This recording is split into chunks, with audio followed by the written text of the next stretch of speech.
Welcome guys, and today I'm going to show you how you can do sewer branch puzzle in Rust. So what we'll need to do is go right here, put the fuse, and then turn the switch on right here.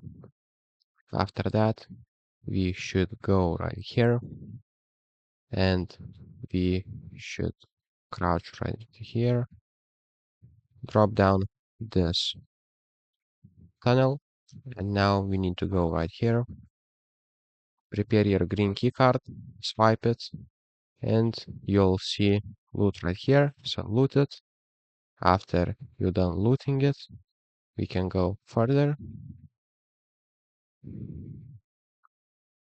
Just go down here. We can loot it right here.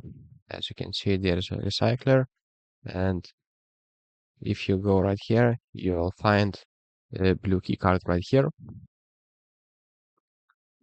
And after that, just loot everywhere. And after that, we should go out. So that's pretty simple.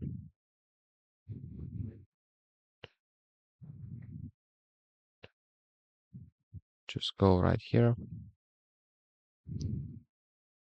And simple as that, we go through the same doors and we can leave the sewer branch. So that's how you do sewer branch puzzle in Rust. If you have any questions, comment down below, and see you in the next one.